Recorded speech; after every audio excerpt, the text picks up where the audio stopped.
नमस्कार साथियों, आप सभी का स्वागत है अपने YouTube चैनल ए स्टडी क्लासेज में। मैं अरविंद एपावत आज कक्षा 8 का विज्ञान विषय का मॉडल पेपर लेकर आया हूं, जो माध्यमिक शिक्षा बोर्ड राजस्थान द्वारा जारी किया गया है, जो प्रारंभिक शिक्षा पूर्णता प्रमाण पत्र परीक्षा के द्वारा जारी किया गया है। तो साथियों, ये जो प्रश्न पत्र है ये सिर्फ आपकी ब्लू प्रिंट है। कौन सी प्रिंट है? ब्लू प्रिंट है, न कि इनमें से सरकार ने स्पष्ट मना किया हुआ है कि इसी में से एक भी क्वेश्चन नहीं आएगा। तो साथियों, मैं आपको बता देता हूं, जो ये प्रश्न पत्र है इसी के अनुसार आपके जो प्रश्न होंगे वही इसी के अनुसार आएंगे। तो साथियों, वीडियो के अंत तक जरूर बने रहे। मैं आपको बता देता हूं आपके जो एग्ज़ाम का जो ब्लू प्रिंट है वह किस प्रकार से, आपके किस प्रकार से क्वेश्चन आएंगे, कितने अपशब्द आएंगे, कितनी खाली जगह आएगी, कितने लघुत्रात्मक है। और आपको अपने अब की बार आपको पता ही है कि आपको उत्तर पुस्तिका तो मिलेगी नहीं बोर्ड परीक्षा के अंदर, आपको किस प्रकार से प्रश्न पत्र के अंदर प्रश्न लिखने हैं। तो साथियों, वीडियो के अंत तक जरूर बने रहे। और अभी तक आपने मेरे यूट्यूब चैनल को सब्सक्राइब नहीं किया है तो सब्सक्राइब भी जरूर कर ले।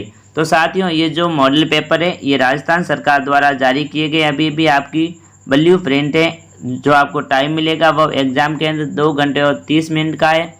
जो इस प्रश्न पत्र की जो पूर्णांक है वह 80 अंक की है। तो देखो खंड अ के अंदर क्या है। तो खंड अ है, ये पूरा राजस्थान सरकार ने तैयार किया साथियों पेपर। इसे झूठा मत मानना, क्योंकि ये हमारे पास आया है और इसीलिए हम आपको बता रहे हैं कि इसमें से इसके ऊपर स्पष्ट लिखा हुआ आया है कि इसमें से ज़्यादातर क्वेश्चन नहीं आएंगे, क्योंकि ये पब्लिश किया गया है राजस्थान सरकार द्वारा। सिर्फ ये तो एक ढांचा है कि आपका पेपर किस प्रकार से आएगा। तो वीडियो को अंत तक जरूर देखें।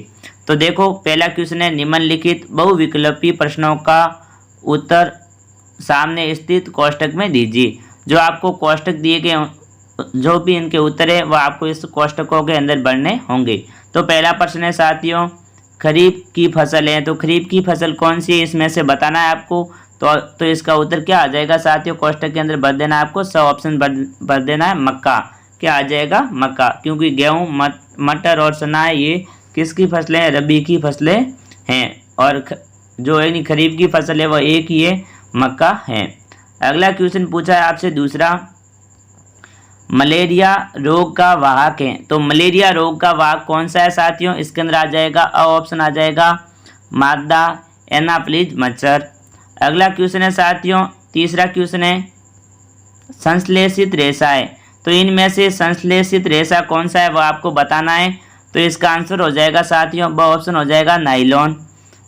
अगला क्वेश्चन है साथियों, चौथा क्वेश्चन है, निम्नलिखित में से किसको पीटकर सादरों में परिवर्तित किया जा सकता है। तो इसका आंसर हो जाएगा साथियों, अ ऑप्शन हो जाएगा, चांदी। क्या हो जाएगा? चांदी हो जाएगा। अगला क्वेश्चन है, पांचवा क्वेश्चन है, समाप्त होने वाले प्राकृतिक संसाधन है। तो कौन सा संसाधन है जो प्राकृतिक, जो समाप्त होने वाले हो सकते हैं। तो इसके अंदर हो जाएगा साथियों आंसर 2 ऑप्शन हो जाएगा, पेट्रोलियम। तो आपको इसके अंदर 2 ऑप्शन भरना है। अगला क्वेश्चन है, छठा, वनोन्मूलन का कारण है। तो वनोन्मूलन का कारण क्या है? तो इसके अंदर हो जाएगा साथियों 2 ऑप्शन हो जाएगा, उपयुक्त सभी हो जाएगा, क्योंकि कृषि के लिए वनों को काटना ये भी वनोन्मूलन का कारण है एक। दूसरा है ईंधन के रूप में लकड़ी को जलाना। तीसरा है दावानल एवं भीषण सूखा। तो ये सारे के सारे ये वनोन्मूलन के कारण हैं। अगला क्वेश्चन है साथियों आपका 7वां क्वेश्चन है, आंतरिक निषेचन होता है। तो आंतरिक निषेचन है वह किस में होता है। तो इसके अंदर हो जाएगा साथियों ऑप्शन हो जाएगा, मादा के शरीर के अंदर होता है। कहाँ होता है? मादा के शरीर में होता है या अंदर होता है। इसके अंदर ऑप्शन हो जाएगा। अगला है 8वां क्वेश्चन है, निम्नलिखित में से संकटनापन वन्य जंतु है। तो कौन सा जंतु है जो संकटपन है। तो देखो, अ के अंदर बाघ, ब के अंदर बारहसिंगा, स के अंदर काले हिरण, द के अंदर जंगली भैंसा। तो साथियों इसका जो भी आंसर है वो आपको इस ब्रैकेट के अंदर लिखना है। अगला क्वेश्चन है 9वां क्वेश्चन है, मशीनों में बॉल बेयरिंग का उपयोग किया जाता है। बॉल बेयरिंग का उपयोग क्यों किया जाता है साथियों। तो घर्षण को कम करने के लिए किया जाता है। किस लिए किया जाता है? घर्षण को कम करने के लिए इसका ऑप्शन हो गया। अगला क्वेश्चन है 10वां क्वेश्चन है, निम्न में से किस वाक ध्वनि की आवृत्ति न्यूनतम होने की संभावना है? तो इसका आंसर हो जाएगा साथियों स। पुरुष की ध्वनि की जो वाक ध्वनि है उसकी आवृत्ति न्यूनतम होने की संभावना है। अगला क्वेश्चन है 11वां है, विद्युत का सुचालक है। तो विद्युत का सुचालक कौन सा है इसमें से? तो इसका हो जाएगा साथियों स ऑप्शन भरना है आपको, लोहा। क्या हो जाएगा? लोहा। देख ले साथियों, इसके साथ साथ में आपको इंग्लिश में भी क्वेश्चन दिए गए हैं। ये पूर्णतः राजस्थान प्रारंभिक शिक्षा बोर्ड द्वारा जारी किया गया पेपर है। इसी के अनुसार आपका जो पेपर होगा बोर्ड का, इसी के अनुसार ही आएगा, इसी टाइप का प्रश्न पत्र आएगा। अगला क्वेश्चन है साथियों 12वां क्वेश्चन है, जब कांच की छड़ को रेशम के कपड़े से रगड़ते हैं तो छड़, तो इसके अंदर जो भी आंसर है वह आपको इस ब्रैकेट के अंदर भरना है। अगला क्वेश्चन है 13वां क्वेश्चन है, भूकंप आने का कारण है। तो भूकंप आने का कारण क्या है वह आपको बताना है। तो देखो, अ के अंदर ईश्वर का प्रकोप, ब के अंदर अतिवर्षा, स के अंदर पृथ्वी की प्लेटों की गतियां और द के अंदर ग्रहों की गतियां। तो इसके अंदर साथियों हो जाएगा स ऑप्शन हो जाएगा। क्या हो जाएगा? स ऑप्शन, पृथ्वी की प्लेटों की गतियां।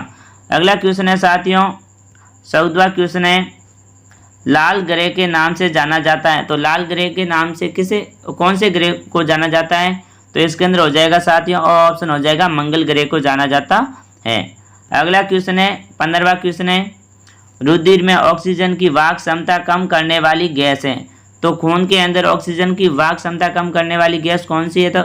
तो साथियों इसके अंदर हो जाएगा वो ऑप्शन हो जाएगा कार्बन मोनोऑक्साइड। कौन सी है? Carbon monoxide. तो साथियों ये थे आपके बहुविकल्पी प्रश्न थे जो 1 से लेकर 15 तक थे। कहाँ तक थे? 1 से लेकर 15 तक। अगले क्वेश्चन है, दूसरा क्वेश्चन है, उचित शब्द छांट कर रिक्त स्थान की पूर्ति कीजिए। तो साथियों मैं आपको बता दूं, जो भी खाली जगह है आपको ही भरनी है, क्योंकि आपको जो सारे के सारे शब्द है, कौन सा शब्द किस खाली जगह के अंदर आएगा वो सारे के सारे शब्द यहाँ पर दिए गए हैं। देखो, जीवाणु, बैकलाइट, पेट्रोलियम, घर्षण, राइजोबियम बैक्टीरिया, धात्विक ऑक्साइड, मौसम और कायांतरण। तो साथियों इसके अंदर जो भी सही है वो आपको भरना है। आपको इसी प्रकार से प्रश्न पत्र के अंदर भी आपकी जो बोर्ड परीक्षा होगी उसके अंदर भी आपको इसी प्रकार से खाली जगह दी हुई होगी। आपको सही ध्यान से देखकर भरना होगा, ज़्यादा पेपर हार्ड नहीं होगा, मैं आपको पहले से बता देता हूँ। तो पहली खाली जगह में एक खाली जगह जरूर बता देता हूँ, फलीदार पौधों की जड़ों में पाए जाते हैं। तो फलीदार पौधों की जड़ों में क्या पाए जाते हैं साथियों? राइजोबियम बैक्टीरिया पाए जाते हैं। क्या पाए जाते हैं?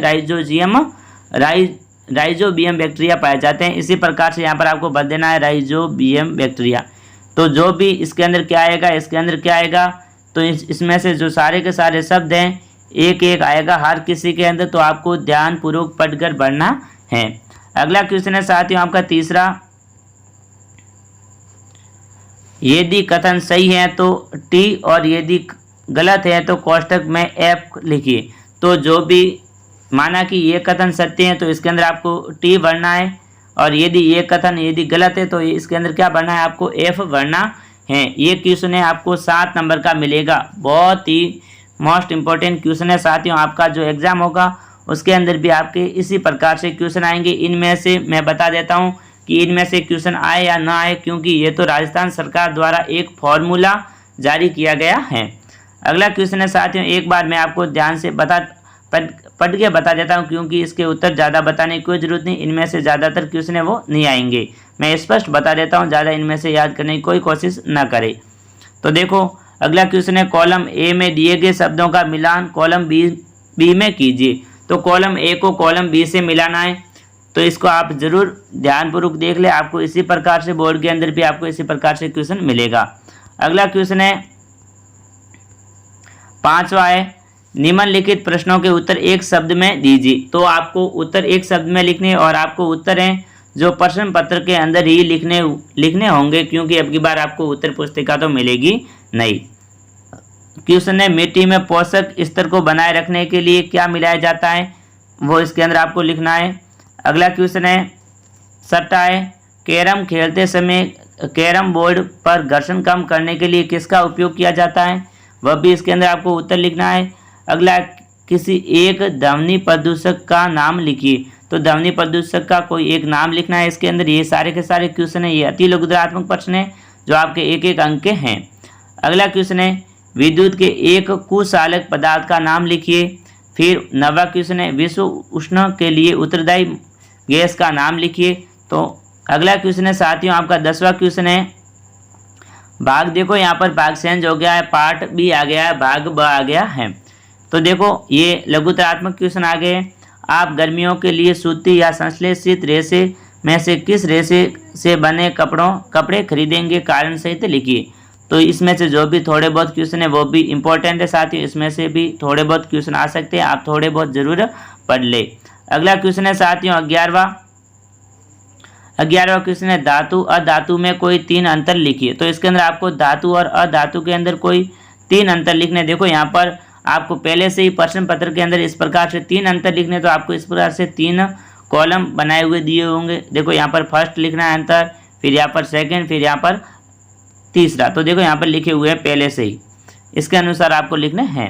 अगला क्वेश्चन है साथियों आपका 12वां क्वेश्चन है संगमरमर के फर्श पर साबुन के पानी से भरी बाल्टी उलट जाए तो इस फर्श पर आपके लिए चलना आसान होगा या कठिन, अपने उत्तर कारण सहित बताइए। तो इसके अंदर क्या हो जाएगा साथियों, उसके ऊपर फर्श के ऊपर चलना कठिन होगा क्योंकि उसके अंदर जो सीखनास है वो ज़्यादा हो जाएगी, हम गिर भी सकते हैं। इसी प्रकार से आपको इसके अंदर इनके उत्तर लिखने होंगे। अगला क्वेश्चन है आपका 13वां है आग बुझाने के लिए पानी के इस्तेमाल से पूर्व विद्युत आपूर्ति क्यों बंद की जाती है, समझाइए। तो ये भी क्वेश्चन है, बहुत ही अच्छे क्वेश्चन है, जरूर एक बार पढ़ ले आप भी। भूकंप से बचाव के लिए आप क्या क्या सावधानियां बरतेंगे, तो इसके अंदर भी आप जरूर याद कर ले।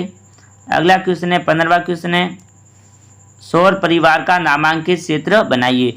तो इसके अंदर आपको देखो इस प्रकार से आपको पेज खाली मिलेगा पूरा का पूरा, जहाँ पर चित्र बनाने का होगा वहाँ पर न तो लाइनिंग मिलेगी, आपको सिर्फ खाली पेज मिलेगा। इसके अंदर आपको जो है सौर परिवार है उसका आपको चित्र बनाना होगा साथियों।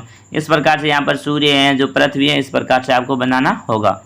अगला क्वेश्चन है 16वां क्वेश्चन है CNG और LPG का ईंधन के रूप में उपयोग करने के क्या लाभ है, वह आपको लाभ बताने हैं। अगला क्वेश्चन है 17वां क्वेश्चन है नर जनन तंत्र का नामांकित चित्र बनाइए। तो इसके अंदर नर जनन तंत्र का जो है इसके अंदर आपको नामांकित चित्र बनाना। इसके अंदर भी देखो आपको इस प्रकार से खाली जगह मिलेगी, इसके अंदर आपको चित्र बनाना है, फिर उन चित्रों के नाम भी लिखने हैं, क्या क्या होते हैं वो लिखने हैं। अगला क्वेश्चन है 18वां क्वेश्चन है पार्ट C आ गया। देखो यहाँ पर भाग C आ गया, ये निबंधात्मक क्वेश्चन है, ये कम से कम 4 अंक के होंगे। इसके अंदर आपको एक अथवा के अंदर भी प्रश्न मिलेगा। तो देखो प्रश्न है खरपतवार किसे कहते हैं, खरपतवार का नियंत्रण कैसे किया जा सकता है, समझाइए। अथवा के अंदर क्वेश्चन है इसमें सिंचाई किसे कहते हैं, जल संरक्षित करने वाली सिंचाई की 2 विधियों का वर्णन कीजिए। तो इनके आपको वर्णन है इस खाली जगह के अंदर आपको करने हैं। अगला क्वेश्चन है देखो इतना बड़े बड़े होंगे पेपर के अंदर, जो खाली जगह जितने प्रश्न बड़े उतने ही खाली जगह ज़्यादा छोड़ी हुई होगी। 19वां क्वेश्चन है वनो उन्मूलन का अर्थ बताइए एवं इसके कारणों का उल्लेख कीजिए। तो वनो उन्मूलन का अर्थ भी बताना और कारण भी बताने। अथवा के अंदर क्वेश्चन है इसके अंदर रेड डाटा पुस्तक क्या है, किन्हीं 2 संकटपन जंतुओं के नाम बताइए। अगला क्वेश्चन है 20वां क्वेश्चन है मच्छर अपने पंखों को 500 कंपनम प्रति सेकंड की औसत दर से कंपित ध्वनि उत्पन्न करते हैं। कंपन की आवृत्ति एवं आवृत काल ज्ञात कीजिए। इसके अंदर आवृत्ति और आवृत काल दोनों ज्ञात करने हैं।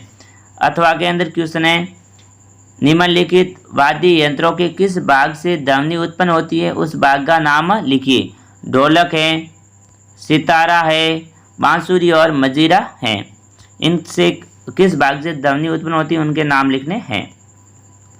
अगला क्वेश्चन है 21वां है जल प्रदूषण को नियंत्रित करने के 4 उपाय बताइए। तो जल प्रदूषण को किस प्रकार से नियंत्रित किया जा सकता है उसके कोई 4 उपाय लिखने हैं। अथवा में क्वेश्चन है वायु प्रदूषण से क्या आश्चर्य है, वायु प्रदूषण के हानिकारक प्रभाव का उल्लेख कीजिए। इसके भी आंसर आपको इसी के अंदर लिखने होंगे। तो साथियों ये था राजस्थान सरकार द्वारा जारी किया गया मॉडल पेपर। इसी प्रकार से आपको बोर्ड एग्ज़ाम के अंदर प्रश्न मिलेंगे, इसी प्रकार से आपको बोर्ड एग्ज़ाम के अंदर इसी प्रकार से आपको पेपर मिलेगा। तो साथियों, आपको कैसा लगा प्रश्न पत्र आप कमेंट करके ज़रूर बता दें साथियों। और अभी तक आपने मेरे यूट्यूब चैनल को सब्सक्राइब नहीं किया है तो सब्सक्राइब भी ज़रूर कर ले साथियों। जय हिंद, जय भारत।